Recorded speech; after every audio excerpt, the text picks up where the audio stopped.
Are you ready? Stand by.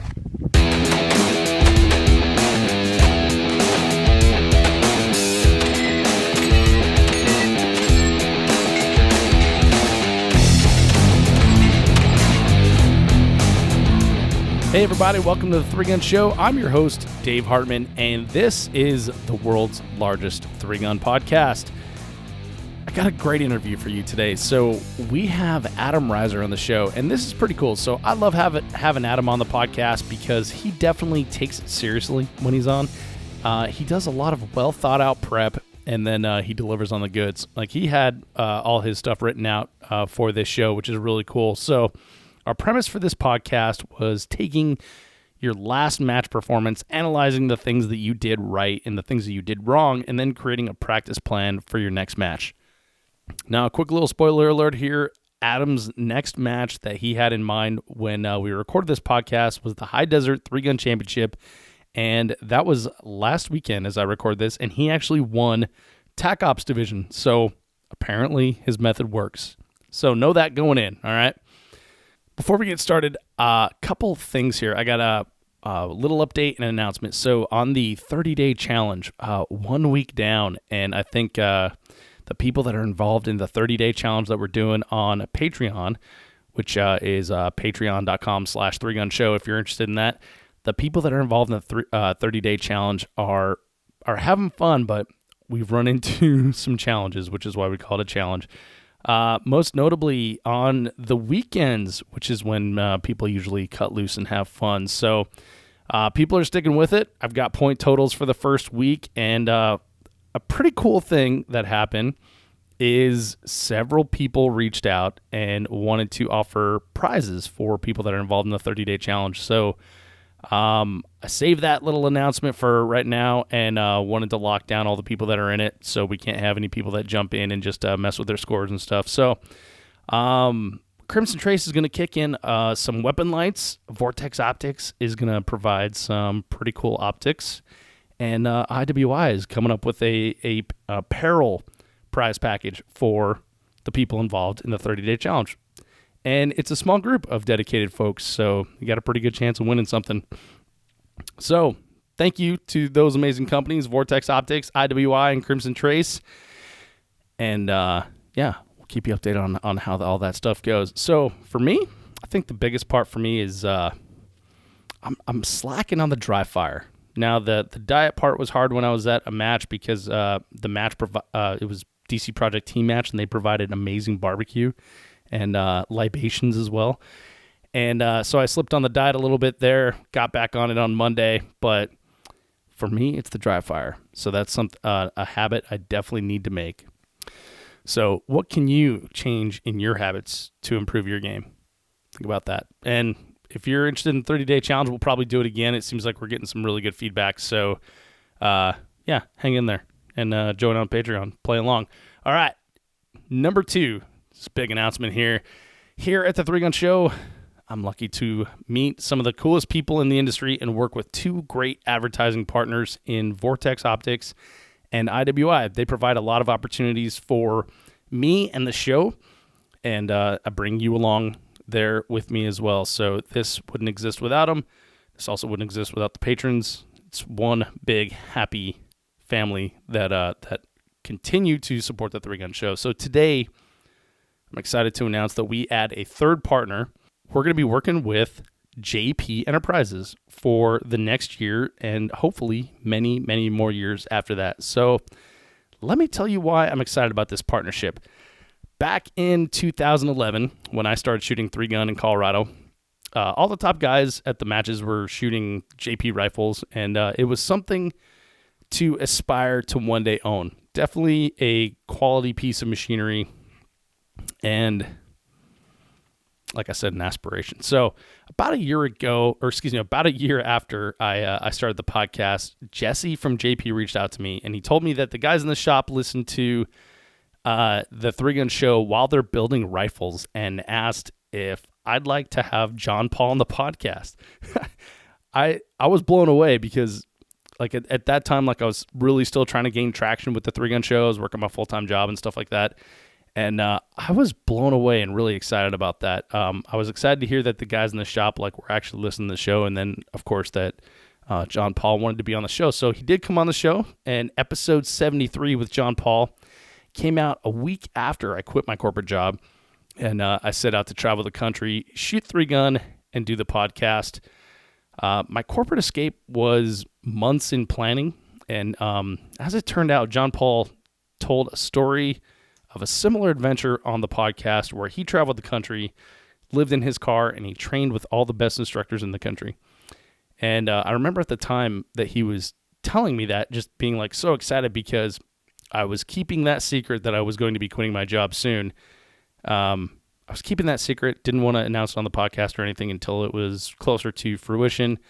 But he was telling me the same thing, and like it just felt like really cool to know that someone that I respected in the industry had gone on like sort of a similar thing. So on that adventure, I got to visit the JP headquarters, record podcasts with several of the guys that build JP Dream Rifles, and see all the cool guy behind the scene things and stuff from JP history, which was really cool. For the 3-gun rifle I built that year, I bought JP guts, including low mass bolt carrier group and buffer system, and I've been running them ever since. So JP Rifles has been innovating in the competition shooting space for decades, and I'm incredibly proud to be partnering with them. This partnership means more 3-gun show content and higher quality on 3-gun topics and on other shooting sports that we 3-gunners like to play in as well. Which ones? Well, you just have to listen and find out. Stay tuned. We got more great stuff coming.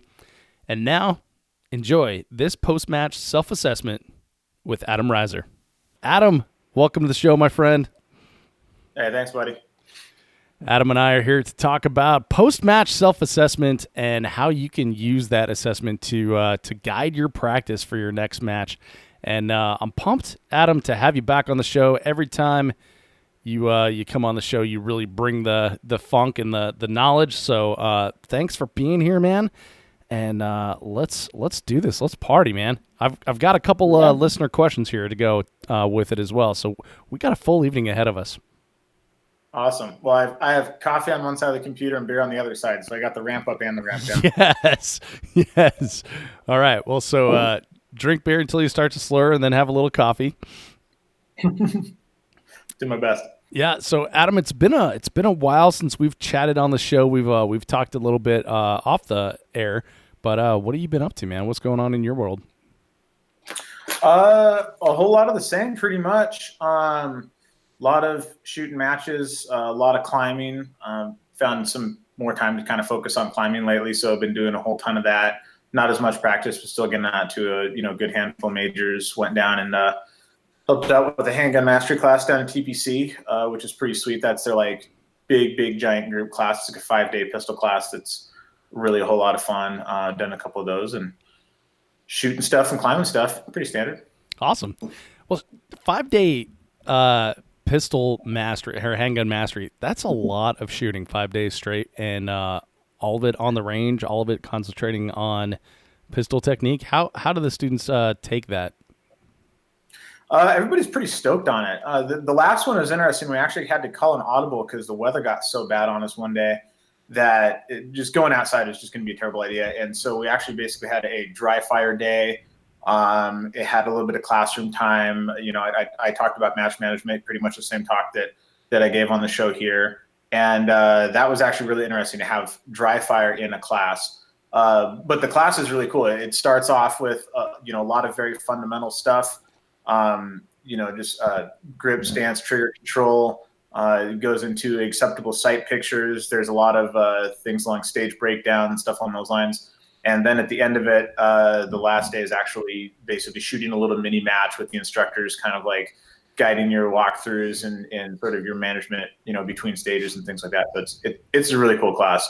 And it's about, man, I think it was like 60 or something people.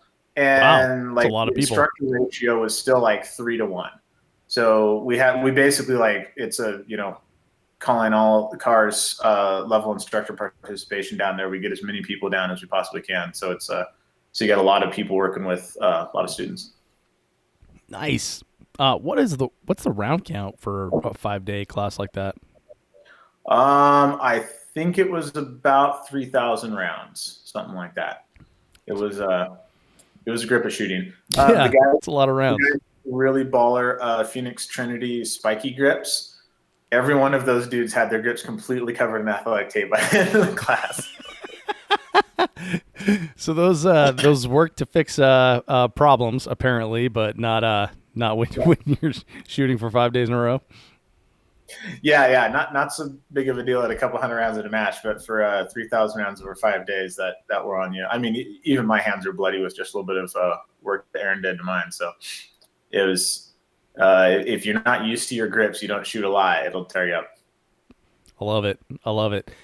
So your major match schedule. So I know you shot Superstition. We talked after that one. What other matches have you shot this year? I just shot the UML Championships, which was Pete's match down there where he did the USSL Grand Nationals and the UML Championships in one go. I actually only shot the UML match because I was unemployed when I signed up, and I figured like dropping $500 a match fee was a really good idea at that time. And then coming up, not this weekend, but next weekend, I'm going up to Idaho for the, I think it's the High Desert Championship, I believe is what it's called. Mm-hmm. And oh man, what else I got going on? I've kind of had my head in the sand lately. But yeah, there's a few more matches on the schedule, but that's the next one coming up is High Desert Championship. Got it. So our topic tonight is post-match self-assessment. So we're going to be taking things that you learned from your last match, which is the UML. What did he call it? UML Nationals? UML Championship. Okay, UML Championship, and then putting that into action for your practice for the High Desert Championship. Now, there are people following along on the YouTube right now, so if you're watching and you have any questions or you just want to say hi to Adam, feel free to drop a comment on YouTube. And if you have a good question, we will answer it at an appropriate time. So, you want to start with the audience questions that we got on Facebook, or do you want to start with post-match self-assessment here? I think probably close it out with the Facebook questions, given the nature of those guys. Cool. And we got a couple really good ones here too. So I'm excited to throw those at you. So, all right, man. Let's hear it. So, all of us take video at matches, right? Yep. Every now and then I'll look at my video after a match. and a lot of times I like what I see, a lot of times I don't like what I see, but maybe everyone doesn't know what we do with that video and how we work to change ourselves in the future for the better. So what's some advice from your experience? Yeah, so video, I would say, is a very large portion of what I use to inform practice. And essentially practice is, just like your work is, you're trading your time for money. That's all you're doing at work. You can be as sentimental about it as you want, but that's what it is. And practice is trading time at the range for lower stage times in a match. That is the point of practice. So what I'm looking for is my biggest return on investment when it comes to practice time. So I want to be able to put in the amount of time that I have to spend on the range, because that time is pretty much fixed. There is a certain amount of time I can get to the range, which is significantly less than most people would think. If I get in a live fire session once every other week, I'm kind of doing good. So it's really important that I spend my time there getting the most out of it. So what I'm looking for in my overall match analysis, and in video in particular, is I want to see what is costing me the most time in a given circumstance, or the most time overall in the match. So I'm looking for trends is a really big thing. So for example, a couple years ago, I noticed I would enter positions like aggressive position entries, and then almost always have a couple of pickup shots somewhere in that array. And so I was watching the video and it's like, oh man, I got a couple pickup shots there. Going to that next array, I got to pick up shots there. Going to the next stage, oh man, I got a couple pickup shots there too. And I couldn't figure out what was going on. And because the guy that was filming me was good enough to get me from my head to my feet, which is what you want, I started noticing that I came into positions really hot and the momentum would kind of carry me up. So I'd end up in a very stood up position as opposed to my regular shooting stance. and I would almost always end up with one of my heels off the ground. You could see daylight underneath it, where I was like kind of planted in one foot, but not really the other one, because in the back of your mind, you're like, I'm going to have to leave this position. I need to stay in an athletic stance. So I spent a good handful of practice sessions basically just like running from one position to another and, shooting a couple pieces of steel from a planted position, leaving, planting in the next one. And I'd film my practice and make sure that I'm doing it the way that I want to do it. So looking for things like that, looking for trends. And one of the things that people get really hung up on is there's things that seem like they're really important that aren't, and there's things that you don't necessarily think are important that are. And it's really important to be able to understand the difference between those two. So like draws, for example, if I could have a 1-5 draw that had a perfect grip every single time, but I was never allowed to draw faster than that, I'd be totally fine with it. Yeah, like, you're not especially in 3-gun. Yeah, especially in 3-gun. I mean, the draw is such a very small portion of that stage, but everybody goes and works on their draws. I can't even remember the last time I worked on my draw, and I probably have about a 1-2 to 1-5 draw in a match, to a hard target, and I can put down a 0.7 or something on some right in your face paper if I have to, but my grip is such a joke that I never actually do that in a match. So looking for stuff that costs you a lot of time, and really understanding the difference between the stuff that costs time and what doesn't cost time. So I think in most kind of mid to high level shooters, it is position entries and exits, and target to target transitions. So one thing I look at for video is when I come into a position and there's a bunch of open-ish paper, do my splits and my transitions sound the same? So if I come in and there's 3 targets there, does it sound like pop, pop, pop, pop, pop, pop, or does it sound like pop, pop, pop, pop, pop, pop? And I want the second one. I want the transitions from target to target to be as aggressive as I possibly can. So that's one thing I look for a lot. When I'm not shooting a whole lot, that starts to fall off and I start splitting faster and transitioning slower. Yeah, and that's something a lot of people refer to as shooting cadence, right? So it's fast transitions, but it's also managing the speed of your shots, so you're not just like squirting 2 bullets at with one side picture and then moving to the next target. Yep, for sure. And so pretty much it's with the video in particular, it's going through and watching everything with a real eye on what is going well and what's not going well. And a lot of times it's super easy to, like watch the stage that you burn down and be like, yeah, like look at that. Well, let me put that one on Instagram. Exactly. Yeah, that one's going on the gram for sure. But I'm really looking for basically any time when I have a couple of pickup shots, or any time when it's not noisy. So 3-gun is basically noisy parts and not noisy parts. And the purpose is to have the noisy parts be accurate and have the not noisy parts be as short as possible. So if I'm like getting into a rifle position, I was like, man, there was like 5 seconds in there with no shooting. Why aren't I shooting for 5 seconds? Is it taking me a long time to get in that rifle position, or is it legitimately that tough a position that it takes time to settle in there? And then how are my shots after that? Maybe I got in that position too fast and have a bunch of makeup shots. So really looking at that stuff. And I probably watch every stage. Well, the match that I just shot, the UML match, that was a week and a half ago. And I bet I've watched all the stages through that match at least a half dozen times. Just sat down and watched every single stage and just really started looking for things that were costing me time. And so you want to look at it with that level of detail and look for the things you did wrong. You need to be really, really honest with yourself about what's costing you. I'll tell you what, like if you're not satisfied with your match performance, sometimes it's difficult to go back and look at those videos and just sit there and relive that pain. Yeah. But that's how you get satisfied with your next match performance, Dave. Oh, yeah, good point. So it's like enduring a little bit of pain now to alleviate a lot of pain later. Yeah, kind of like that. But I mean, if your goal is get better, there's no easier way to do it than a really bad match. It's way harder to get better from good match video. Like if you won a match and you look at the video and you're like, yeah, I'm so good, it's hard to get better from that. But if you got just wrecked, it's really easy to look and be like, oh, well, I screwed that thing up. My grip is poo there. That position entry was bad. I dropped it around on that quad load. And so what you end up with at the end of watching all of that is basically a list of all the things that you did wrong, right? So Do you sit down with paper and actually do like a physical list? Yeah. Okay. Mm-hmm. So what I do is I use Google Keep, which is this like checklist app thing.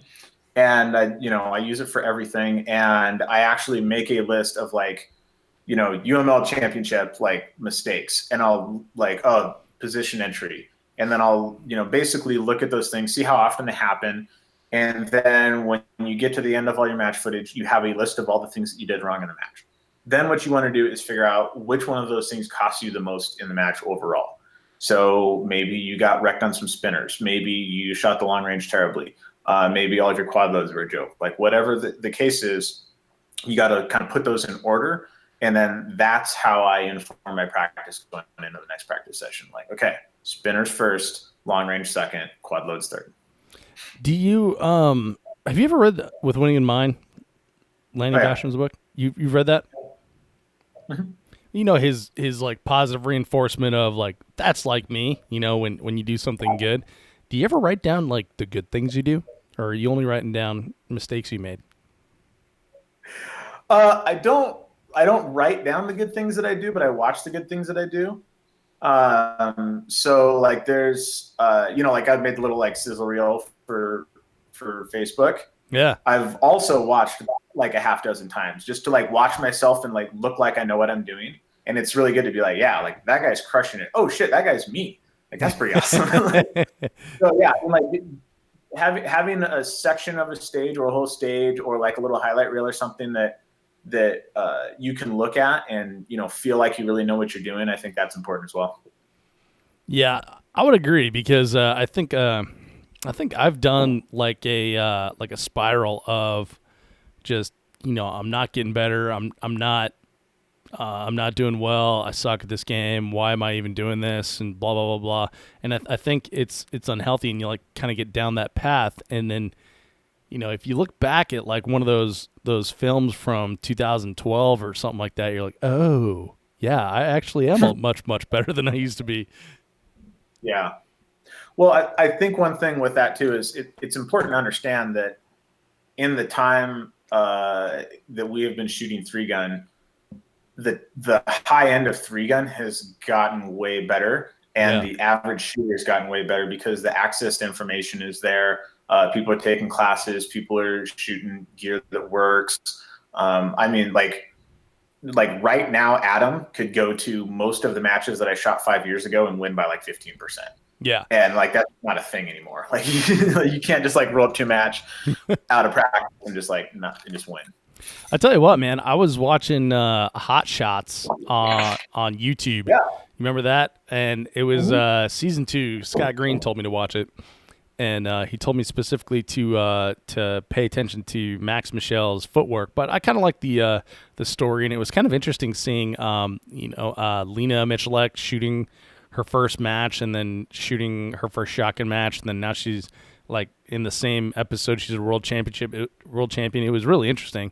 But one thing I noticed in like watching Clint Upchurch, who when I started shooting, like Clint was like one of those dudes where you're like, oh shit, Clint shooting, and I remember watching him on 3-Gun Nation, stuff like that. But like watching the stages, I thought, wow, these stages are much simpler than the shit we shoot now.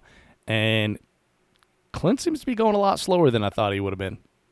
So I think you made a really good point there that like we as a sport have like raised our sport much higher than it was even just a couple of years ago.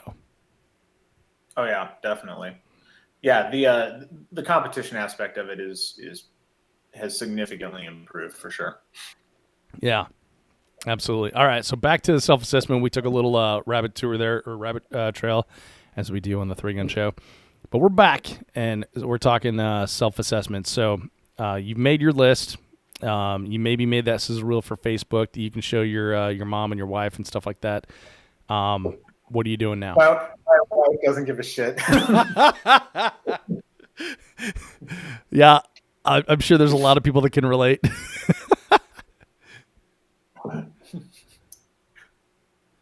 All right, so Okay, what do we do now, focus man? stage. Well, what do we do now with the list of I guess things that we would like to improve? Yeah. So the first thing that I'm going to look at before I even get to any of the techniques is gear. If I have any gear issues at a match, that's priority number one, because there comes a certain point where gear starts holding you back, and the most important thing is just having stuff that runs, right? Like I'll take stuff that goes bang every single time over something that has a slightly lighter trigger and whatever you want on it. But if I have any gear issues, that's like priority one when I get home. Start figuring that out, calling people on the way home and trying to diagnose what's going on. If you're really lucky, your match footage will actually like show what's going on. Because if I have a malfunction in practice, these days I don't actually like work through it in practice. If I have a malfunction, I'll stop and look at it and make sure that it's what I think it is, and then figure out how to like fix that mechanically. But if I have a malfunction in a match, obviously all that stuff happens in a split second, and you fix it and you go on, and you might not necessarily know what the heck happened. So it's really important to find out what did happen, so it doesn't start biting you a little bit later on. So for example, at Safari Land or Surefire last year, I had a squib on one of the night stages, which was a pretty serious bummer to like clear squib, or sorry, not squib, case head separation on my rifle. Oh. And so I'm like, trying to clear that in the dark, which obviously didn't work out very well. So I ended up with like a 12% stage as a result of that. And I got home, basically quarantined that entire batch of ammo, and then started changing reloading procedures to, I'm not entirely sure what caused case head separation, but my guess is there was some sort of a crack in a case because I'm just shooting range brass. And, I needed to do something about that. So I quarantined that whole batch of ammo, rechecked everything, and then changed my reloading procedures to make sure that something like that didn't happen again. So like that was priority one. I mean, you're not going to win a match with a 12% stage. So at that point, all of the techniques in the world aren't going to help me if I keep having issues like that. Yeah, that's a really good point. Like I've seen over the years, I've seen some interesting things with reloads. Like I've seen dudes that take like 4 and 5 rounds to knock over a pepper popper because they loaded it too light with pistol. And I've seen dudes with wolf primers that won't light off because of the because of the wolfness. Well, yeah, because the wolfness is pretty much the key. But yeah, I don't even have to go into the actual reason there. But yeah, pretty much. So I've seen a lot of crap with reloads, and I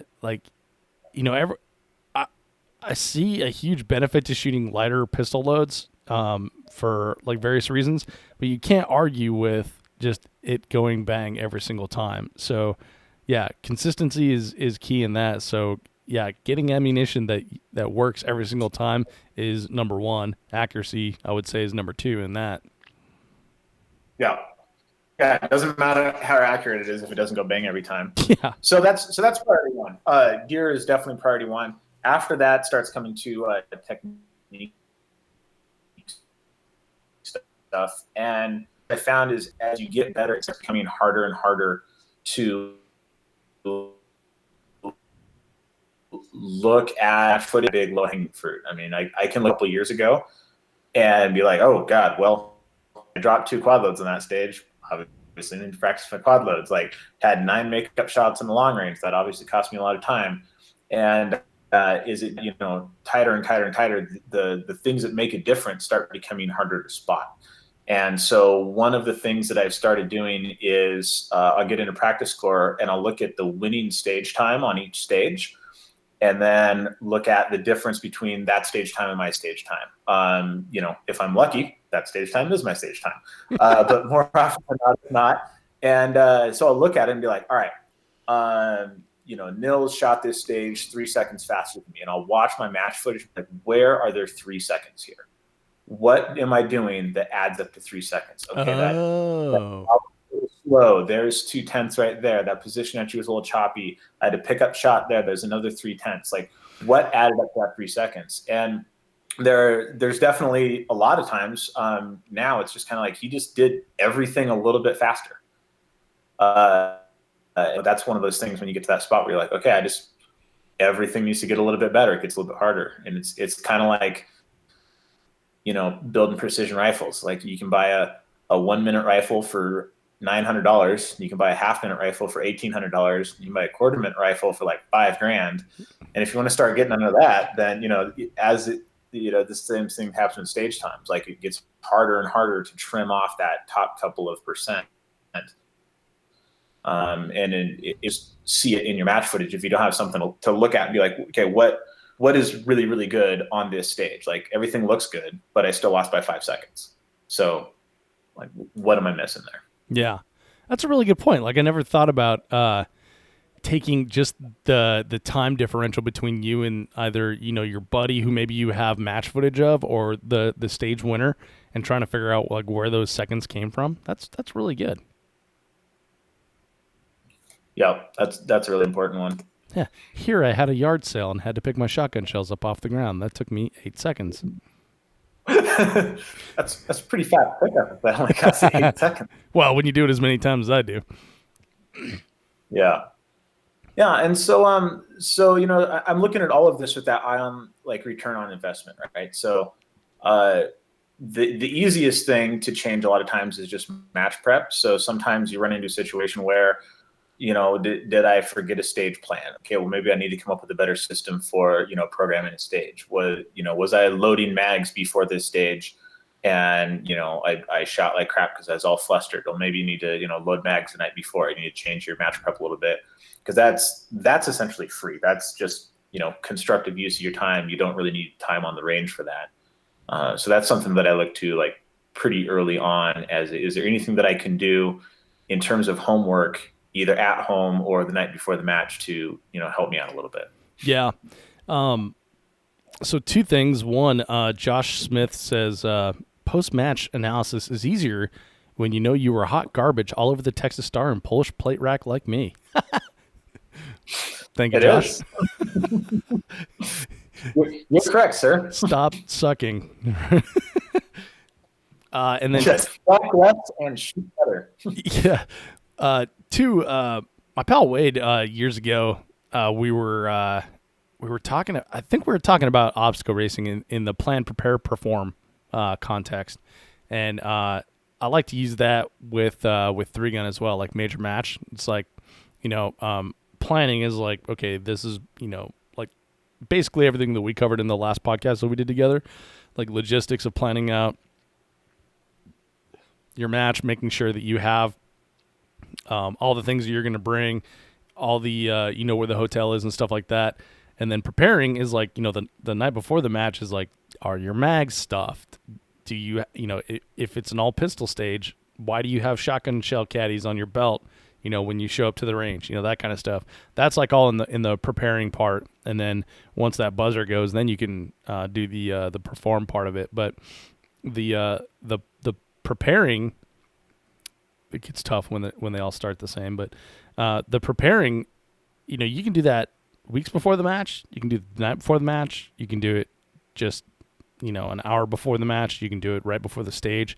But like all the time that you save yourself up front is time that you will have to relax, get your stage plan, and do all that stuff before the actual stage goes hot.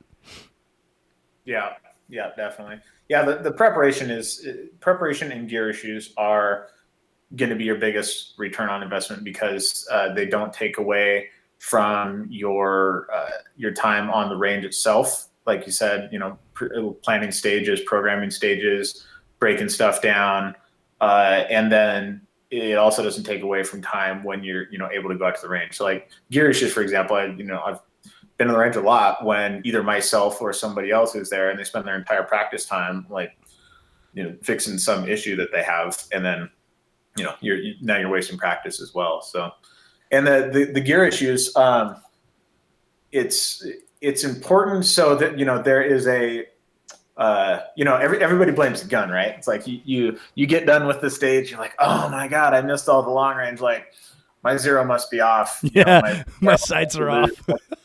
Well, but it's important to understand that sometimes that is the case. Yeah. So at Superstition, I crawled up on a rooftop and ran a ran a whole magazine dry on like 5 targets out to 250 yards, which is very not like me to do at all.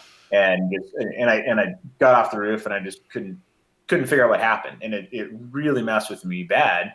Because like, well, everything appears to be fine. I'm shooting a JP rifle with the Vortex scope on it. Like, obviously my gear's good. I should be all set. Like, I know what I'm doing. Long range is usually the place where I shine and pull ahead. And so I'm sitting in the van that night, like drinking beer and like lamenting to myself. And Dustin Sanchez from JP came over, and he's like, "Oh, what's going on?" I was like, I got up on this rooftop and just got murdered. Like, I don't know what's happening. He's like, "Well, let's take a look at your rifle." And it turns out that I had incorrectly torqued all the screws on the JP handguard. So if you've ever seen one of those, that it threads on, there's like a 2-color system where you basically have the barrel nut, and then there's another kind of free-floating color in front of that, and then the handguard threads onto both of them. And then there's 4 screws that actually push those 2 colors apart from each other to lock it in there. It's a pretty sweet little system. But if some dumbass like me puts it together and isn't paying attention, and you 2 of the screws relative to the other 2, it'll change where your handguard is relative to your barrel. And so I had done that, and I had over-tightened the top screws, which was my handguard down, which meant that when my barrel whipped and recoil, it was touching the inside of the handguard. So that was one of those things where it's like I could have just blown it off as I'm a terrible shooter and it wasn't my day, but then that just would have come out and bit me again later, and I would have had to, figure it out at some other time. I had another match, just like a little local match out here, where I got wrecked on all the long range. And what had happened was I was working on one of my uppers, and because I have a 14.5 and an 18, and I couldn't remember what it was. And I basically eeny, meeny, miny mowed them off the workbench that morning. And apparently I picked Mo when I should have picked Meanie, and got out there, and sure enough, that thing was not zeroed. and it cost me. So now I have just a little piece of target tape on the top turret of all of my scopes that has the bullet weight and the yardage that I zeroed at. So it'll say 6950 or 68-200 or 5550, like whatever the last zero that I was able to do is on there. And if I change anything, I peel that tape off. So any scope without tape on it is suspect. So that'll keep me from, going out to a match later on and showing up with an unzeroed rifle, not knowing it. Dude, that's smart. I'm going to start using that. That is really smart. Like I have a UH-1 that I use on like a lot of different guns, and I'm constantly moving it around. So like I think the UH-1 is the optic that I've zeroed the most, because I lend it out a lot because people want to try it, and then when I get it back, I got to zero it, and then when I put it on another thing, and like I'm constantly looking at it and thinking like, is it zeroed this gun? Did I zero it on this gun, or did I zero it on the last gun? Like, so the tape thing, shit, that's so stone simple. I'm gonna use that. Yeah, I stole that from Jerry Mitchell. Like, I saw him in a video one time, and he had tape on all the scopes. And I was like, oh, that is just a brilliant idea. Yep. Yeah, that dude's probably got like a ton of scopes on a ton of rifles. Oh, can you even imagine? I know. Well, in that video, of course, he's like, "Oh yeah, they were going to shoot a 50-yard plate rack," and he goes, "Tink, tink, tink, tink, tink, tink," and he goes, "Yeah, you can see this is zeroed at the 55s. Everything's low to the right." I hate you, Jerry. Oh, that's perfect. I like that. Oh, hang on, emergency. Ladies and gentlemen, we have to pause real quick because Riser just smacked his beer on the table, and it was overflowing. So while he goes and takes care of that problem, I'm going to interact with the chat right now. So we got a comment from the hunting gear guy right now. And the hunting gear guy says, I found it really interesting to play back side-by-side video of my run versus the top run, if it's not mine, and cut by section of the course. That way I can see what section I was slow on. Yeah, and that's a really good point, the hunting gear guy. Last year at the Colorado 3-Gun Championship, I was shooting with another guy who we were shooting the same division, and there was a section where I like absolutely roasted the long range, and he really floundered on it. And we put our videos side by side, and he just annihilated me on the shotgun and the pistol portion of it. But we were able to see, like when you, like you said, when you break it down by sections like that, where he pulled away from me, and by the time that I got to the rifle area, I wasn't, even though I was much faster, I wasn't able to catch up. So that's a good one. I'm just answering some chat questions here, Adam, and Adam's back. Yeah, we're back. We're a little foamy, but yeah, we're okay. He's got a foamy glass of beer now. The hunting gear guy also says, "Oh, to have so many rifles and scopes that I'd need to label them." Yeah, first world problems for sure, man. All right, where were we at before I ran off so rudely? We were talking about preparing, and you were talking about picking off low-hanging fruit, and then you told the story about your scope not being zeroed when you went out to a practice. Yeah. Oh, and yeah, so that was the gear thing. Oh, so if you don't mind, I have a comment on gear. So there's 2 times when I've been really, really, really confident that my sights were off, and that was when I was a really new shooter, and that was last week. Like all the times in the middle, I was aware that like my skill was not good enough for my sights to be off. But now, for some reason, I've got in my head like, oh no, it can't be me. So I'm kind of dealing with that sort of mindset shift. Right now is like, oh no, let's instead of looking at the gear, let's look back at Dave and see what's going on here. So do you think you were right when you were a really new shooter as well? No. Again, I was confident that the sights were wrong or the sights were off, but it was definitely me as a shooter. And then once I learned that, and then over the let's see, that was like 2008. So over like the last 11 years, I've gained enough confidence to now think like, oh no, I can't be wrong. And so now I need to, reset back to the stasis of let's work on the soft things before we check out the gear. So yeah, for sure. Yeah, the last gear thing that just popped into my head was so one of the things that I kind of try to keep track of as I'm shooting the match is basically like how I'm feeling. Like, do my stages start to suffer late in the afternoon? What have I been eating that day? Like, is there a reason I'm not suffering? Like, should I throw some coffee in at 3:00 to stay awake? Things along those lines. And it's not a really like, I'm just sort of like keeping that in the back of my mind while I'm thinking over how the match went. And one of the things that I noticed was when I was making ready, I would start getting really like squinty on stages towards the end of the days. Like my eyes would be getting really tired. And then I had a few at an indoor match where I was having trouble pulling focus to my front sight when I needed to. And it just like that physical, like focal depth change.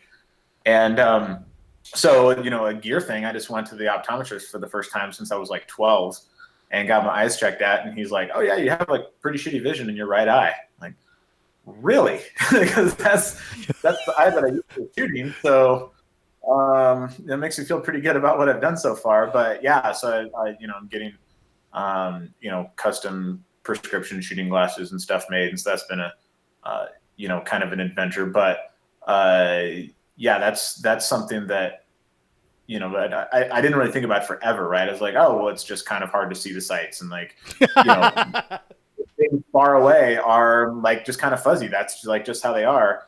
And it was one of those, like I got like kind of the first round of these glasses because we had to do a bunch of weird stuff to them so I could see through the scope when I was down behind it prone. And I found a really cool optometrist that opened up early and let me bring all the guns into the office. So that's pretty sweet. Nice. And but you got like the first round of glasses, and I walked outside and put them on and like looked across the road, and I was like, oh shit, you're supposed to be able to like just read those signs over there. So, yeah, so I'm really looking forward to having glasses pretty soon. I tell you what, man, like I just I turned 39 a couple months ago, and I've been noticing that I lean my head back like this to read. Like if you can see me on the YouTube's looking at my phone, and like everything looks clear, and like I don't know why I'm doing this with my head, because if I tilt it this way, it looks normal too. But I'm kind of wondering, like, could my vision use some work? And I've always been able to see things like super far away and like read signs where people are like, okay, well, keep an eye out for Wadsworth, and it's like, okay, it's the 3rd Street up. I'm like, how can you read that? Like, how can you not read that? You know. So, I've always been like pretty decent vision, and I don't. It's one of those things. Like, if this is your reality, like, how do you know it's time to get shit fixed? You know. Yeah. So. Yeah. So I don't know. I'm kind of at that point now where it's like I might be a little bit scared to go to the optometrist and check it out, because what if there is a problem? Because now we got to deal with stuff. That's more problems. Yeah, it is more problems. And I decided to go with glasses for a few reasons, but like the first round didn't fit. Apparently, I've also lost. It's called accommodation, which is your ability to pull focus when you're looking through some kind of corrective lens. So when I got my glasses, like, oh, these are awesome, and then I like went into the backyard with the pistol and put the glasses on. It's like, everything is so crisp. And I held the gun up. I was like, I can't see the gun. Shit. like no, like this big old black blob with kind of some red in it. I was like, well, that's not going to work. And so I had to go back and like get a second round done. And so it's been like a serious process. And, I didn't have them in time for UML. I'm not going to have them in time for Idaho. But when I do have them, it's going to have been worth, what I went through. So it'd be nice. Good to know. Then it's game on. Look out, world. I think that falls between gear and you. It's fixing both. Yeah. Yeah, it's fixing you with gear. Yeah, exactly. So I think the next thing to really look at in your kind of match analysis is practice score. And practice score can be a fantastic or fantastically terrible tool to use for match analysis, depending on. So if you use practice score right, it can be super helpful. If you use it wrong, you can just drive yourself crazy or make you think that you're a way better or way worse shooter than you actually are. So you could also what if yourself to death, Yes, you can definitely what if yourself to death. The what if game is brutal to play. What if we had a tornado and it took out only stage 7? I would have jumped 7 spots in the match. If only stage 6 and 8 were gone. So one of the things that I look for is, like I said, I look at the winning stage time for each stage, and then watch my match footage and see what kind of time I can pull out of that. And an important thing to understand there is you don't need to win any stages to win a match. And it's a really important thing to kind of internalize, because people will go for stage wins, and it's a really easy way to lose a match. I can't remember who did it. I think it was Jesse Tischhauser who did this, but so he went into practice score for all of the 3-Gun Nation Nationals a handful of years ago, and just picked a random person and gave all of their stages an 85%. And regardless of what nationals you went to, that put you in the top 3. No if you shit. Just shot 85% stages across the board, put you in the top 3 every single time. And so I don't know if this would still hold up today, because there's a lot of people putting down in the 90s on everything, but it's that pretty much stacks up to what I've seen, right? Like, you don't really need to win anything. What you really need to do is not have any really, really bad stages.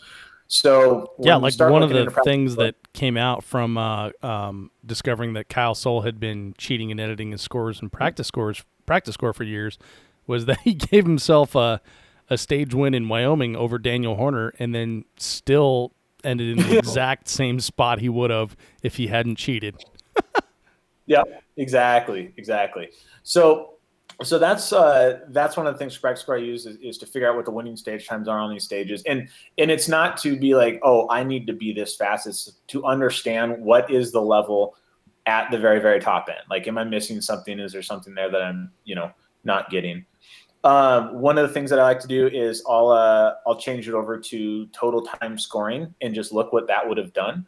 And because generally what that means is if you change for a match where all the stages are 100 points, if you change practice score to total time scoring and you go up, that means you're doing better at the long stages relative to the short stages. If you go down, it means exactly the opposite. So the crazy thing is that UML match, to give you an example of how close things are getting these days, I changed it over to total time scoring, and the raw score for Jeremy Reed, who came in second, myself who came in third, and Josh Wakamatsu who came in fourth, we were all within the same second after 722 seconds of shooting. We were 0.59 seconds after 3 days. And the only real difference is Jeremy shot slightly less penalties than I shot, who shot slightly less penalties than Josh shot. Like, that was it. That's crazy. But we were 0.59 between the three of us. So that, that shows you, like, when you get to a certain part, like, jumping up a spot starts getting really, really, really hard. And then, of course, there is everybody's favorite game, the What If game. So Practice Score Competitor app has this beautiful feature where you can edit your own scores in the app after the fact and see what would have happened had you have just not shot that penalty, or just shot that long range about 5 seconds faster, or not had that procedural, or whatever the case may be. So what I use the What If function for is a little bit of a reality check, kind of in both directions. So, for example, at Surefire, I had a squib on that night stage, like I said, 12% stage. So I'm thinking, that's 3, 4, 5 places in the match easily, right? If I just wouldn't have had that squib, I would have bumped up at least 4 places, I'm thinking. 1 place is what a 12% stage cost me in that match. Yeah, because it was a night stage. It was a super fast, 22-second stage for the winner. So there wasn't really that many points there. So it actually didn't end up being a very impactful thing. It cost me 1 place in the match. And so it's a really good kind of reality check. Huh. I'll be damned. Yeah, one of the things that I've used the what if for, and we should caution people before you use the what if function on the Practice Score Competitor app. By the way, buy the competitor app because it's super useful. But before you use the competitor app, be prepared to be upset with yourself, and then just kind of take this as a learning opportunity instead of stewing on it.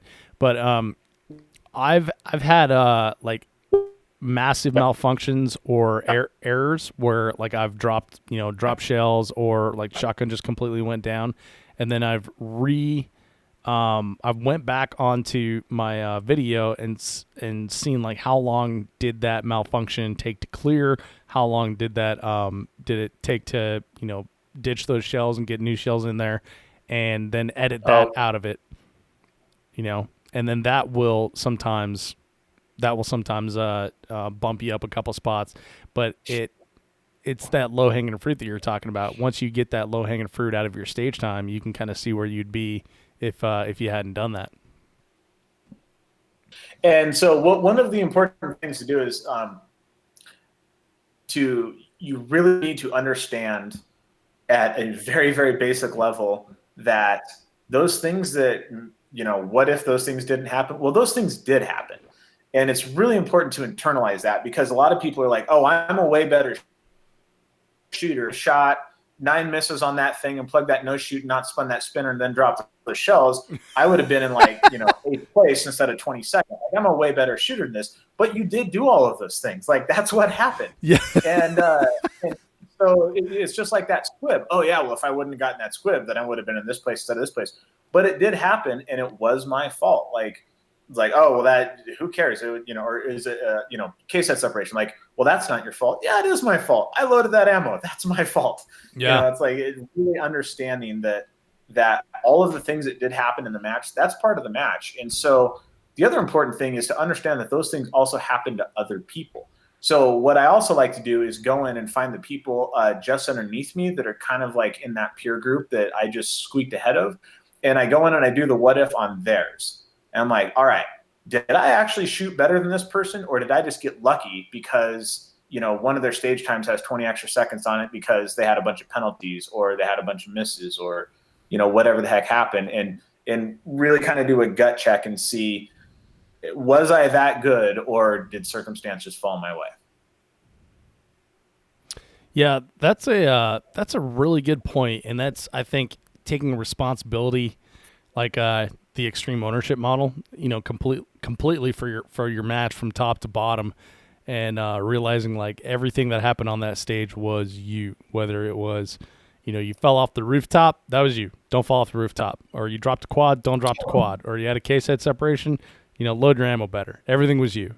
So that's a really good point, Adam, and I think that's something that you need to keep in mind, or at least I need to keep in mind, because you can play that what if game, and I think to pad the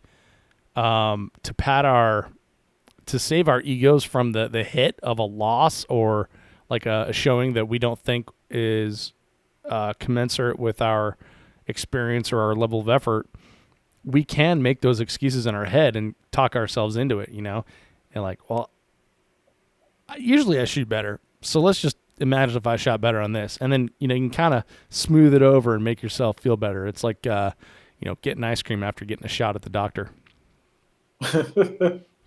Yeah, it's pretty easy. I mean, if you go in there and you start poking enough buttons, you can make yourself beat whoever you want. So Yeah.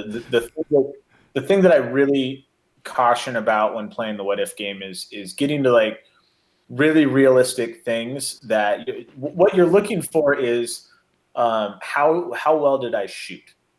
Because the shooting part is only one part of what's going on here. Like, all your equipment has to run. You have to do all of the movement and everything else. So I'm looking to occasionally trim out, like, okay, if I didn't have that malfunction, I'm going to go fix that. Now, if I would have fixed that before this match, would have it actually made a difference? And sometimes it does, and sometimes it doesn't. The thing that I've really noticed playing the what if game, and it's kind of helped a little bit in sort of just like overall match strategy as well, is that you generally have to start changing a lot of stuff before you start having a really noticeable increase in where you finish at. Yeah.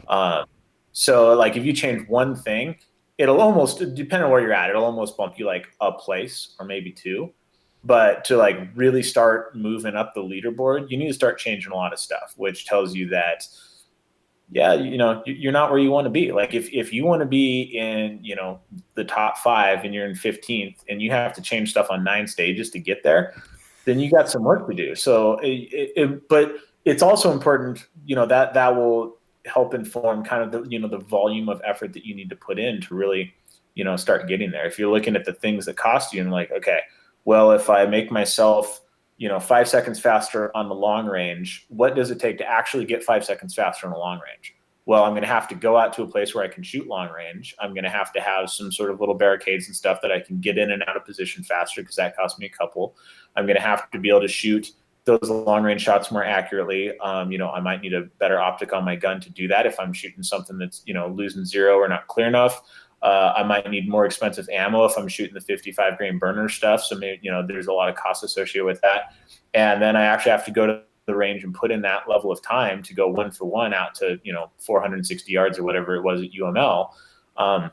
That's, quite an expense, both financially and time wise, to be 5 seconds faster on a long range. So it's important when you're playing the what if game to pick things that you can actually change.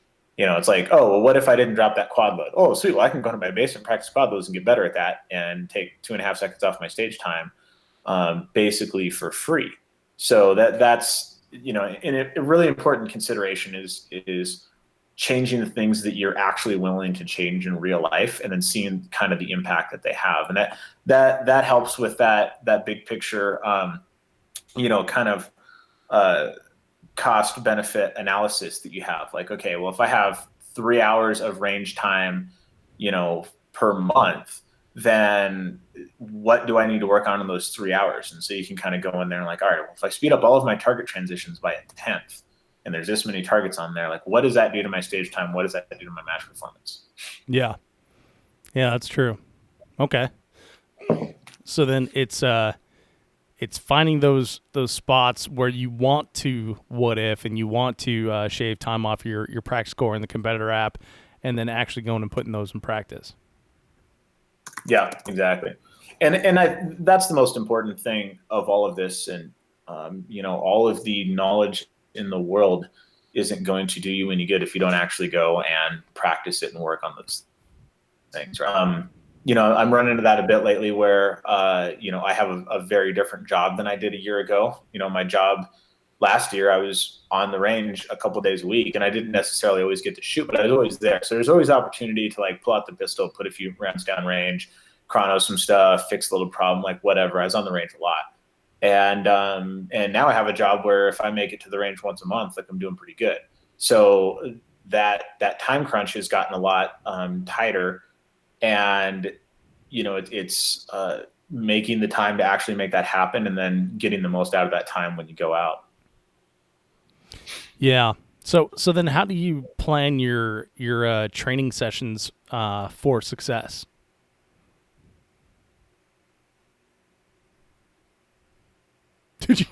Well, like I said, I thought that was like I don't have an answer for that.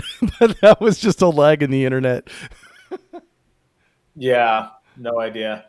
So I heard, how do you practice your training sessions for success? Is that pretty much it? Nah, how do you focus your training sessions? Like how do you plan your training sessions for success? Okay. So what I'm doing is I'm basically going down that list that I created. That is, these are the things that are costing me, and of how much time they're costing me. And then I start looking at that list in terms of how much time invested it's going to take to actually get better at each one of these things. So I'm going for, the most amount of time chopped off my stage for the least amount of time on the range is essentially kind of how I break that out, right? So Right. ideally, I have enough time to just go down the list from top to bottom, but if I don't, that's how I do it. So then I'm going to practice, or I'm going to pick a skill set, and depending on the skill set, I might just practice one skill set. So it might just be target transitions. Like I'm just going to go, I'm not going to draw or reload or move or anything else. I'm just going to practice target transitions. If it's something with a little more leeway, I might practice 2 while I'm at the range. But when I go out to the range, I have a very specific plan. And this is what I used to do to work on those things. And I have very, very simple setups. So you're never going to see me like go to the range and put a plate rack and put steel and all that other stuff, because that takes an hour to set up and an hour to tear it down. All of them are done with either 1 or 2 targets.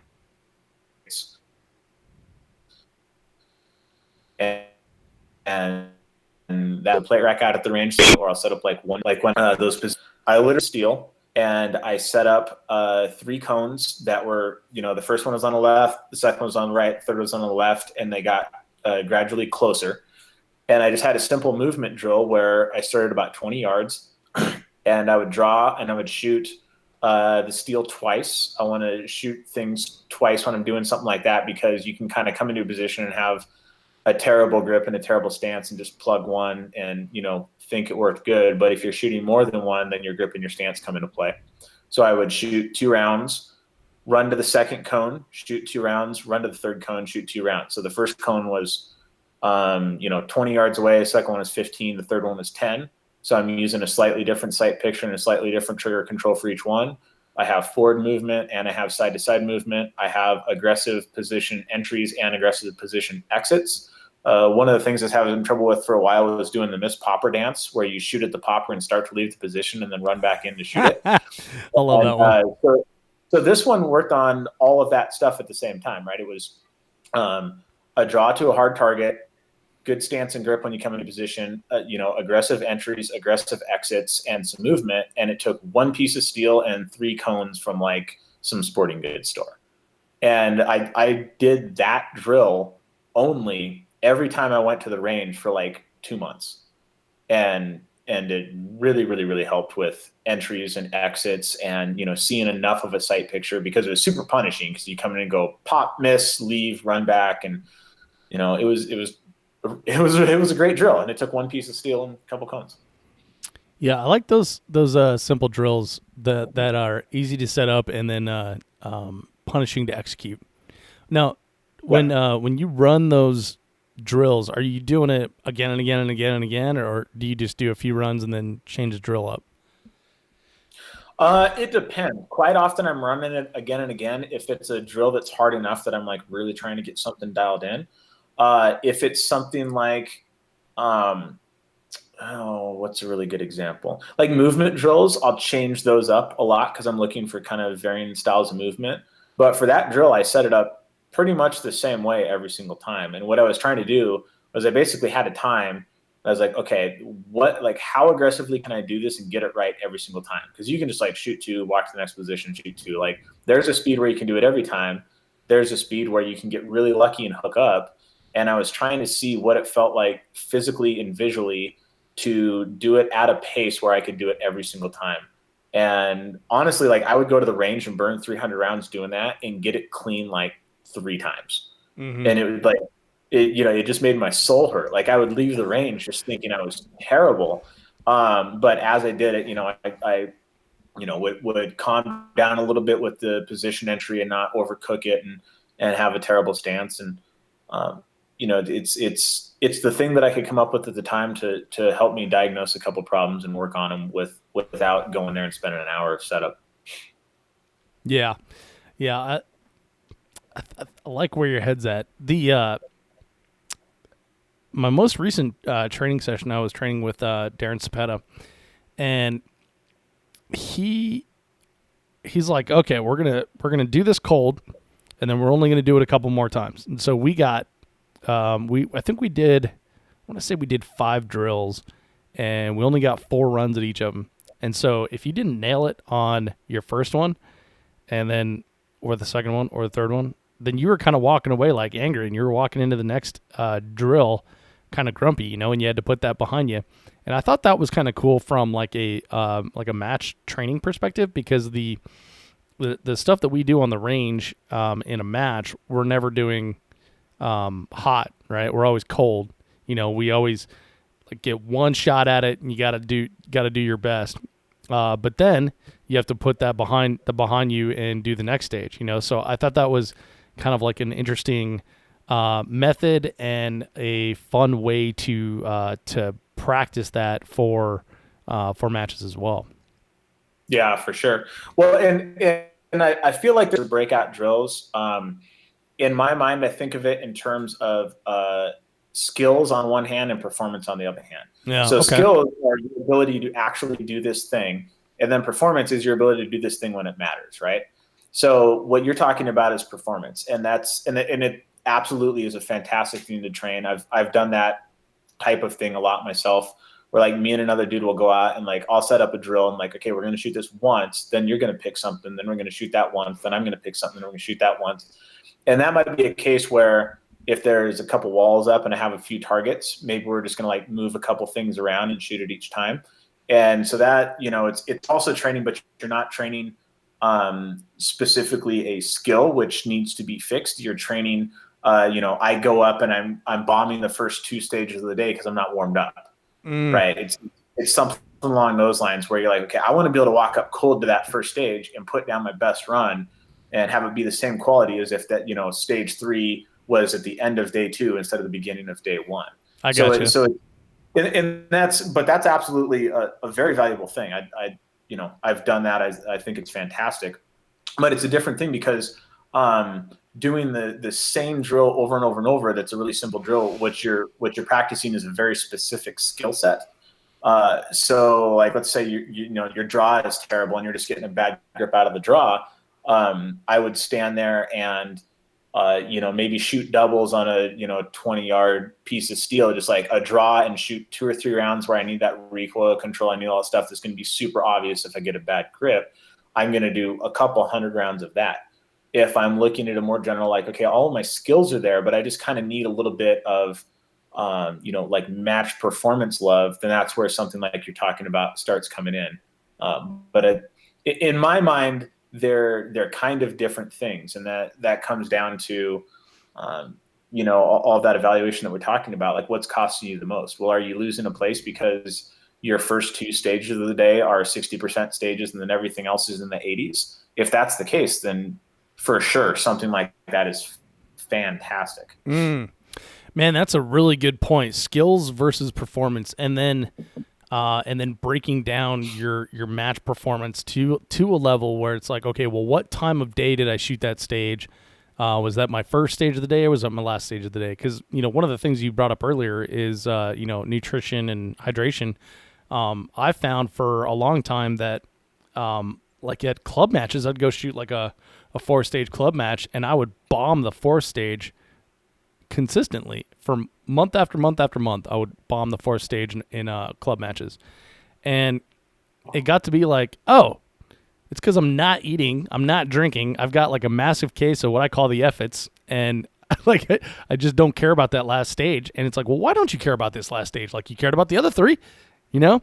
And for me, it came down to nutrition and hydration. And so there's so many aspects of like your match performance, and I guess like time of day and like when those stages happen are a big portion of it as well.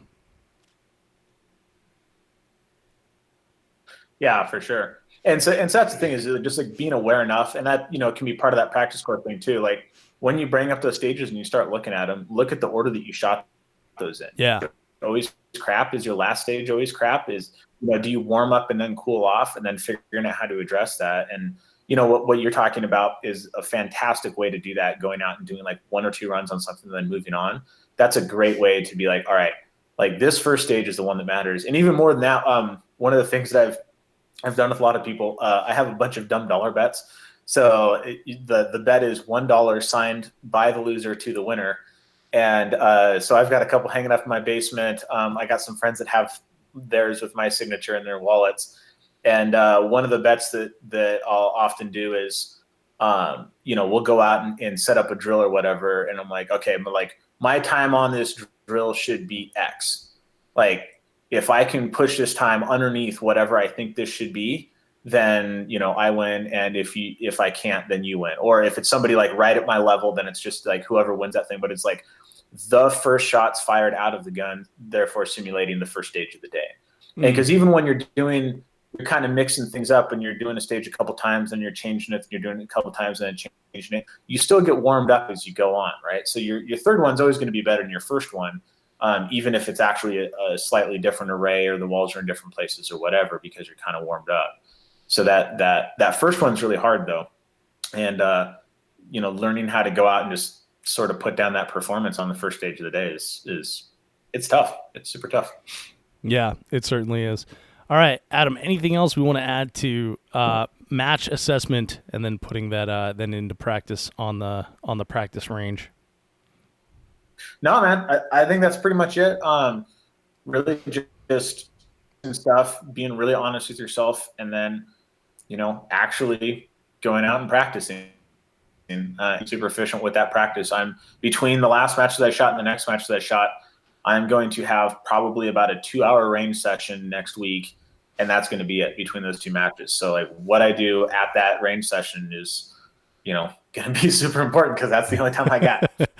I understand. All right, man. We got about 10 minutes here, and we have 3 questions from the Facebooks here. All right. So first one, this is a really good one. So I hope you read this and were prepared for it. So don't screw this one up. This is from Bill Carmichael, and he says, when you and I talked to Rocky Mountain 3 Gun a few years ago, you talked about being frustrated in what you felt was the bottom of the pack of the fast guys. I've seen you grow exponentially since then, so my question is, what was the light bulb moment for you? Other than that heart-to-heart conversation with me, of course, a winky face. So that is a really, really good one, man. So I've definitely been there, so let's talk through that. Yeah, so shout out to Bill. He was a member of Squad Awesome, the best competitive shooting. And still there, Dave? You froze up on me. Yeah, you kind of got a little sketchy there. So start over. So shout out to Bill. He's part of Squad Awesome. Okay. All right. Shout out to Bill, Squad Awesome. Anyways, man, I don't know if I feel like I'm there yet. I feel like sometimes I get done with the match and I shot to my potential, and sometimes I get done with the match and it was terrible. And every year since then so the spring after that match that Bill's talking about, I went to USPSA Multi-Gun Nationals and shot the worst match. And then a couple months after that, I went back to Rocky Mountain and finished in the top 3, which point in time my shooting, it's been a real up and down, and a lot of it has had to do with just sort of mental focus. Like when you get to a certain point, all the people can kind of do all the things at about the same pace.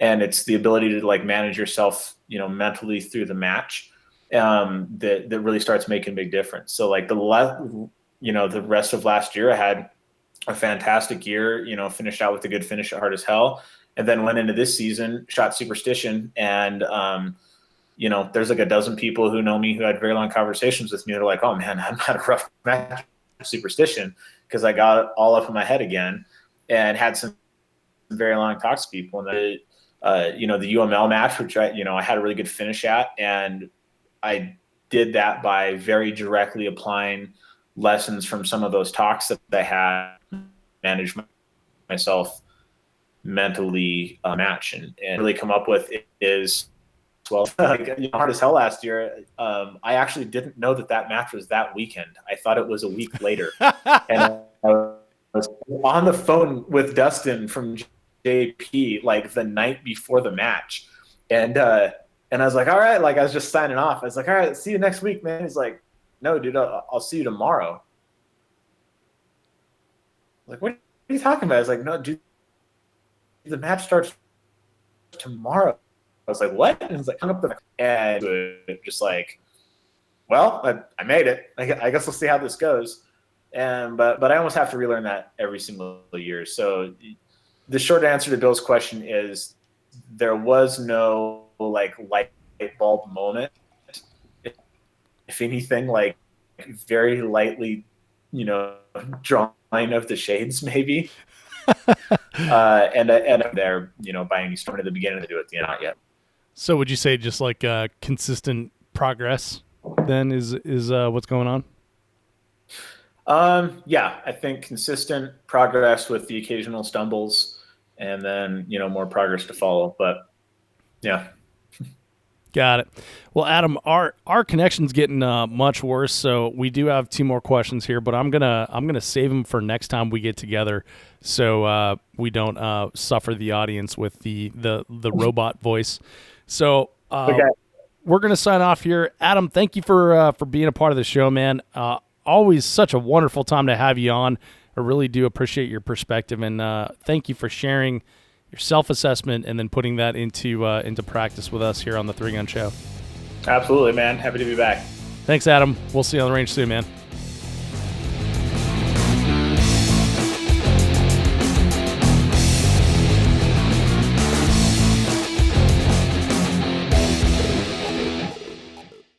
If you are finished, unload, show clear.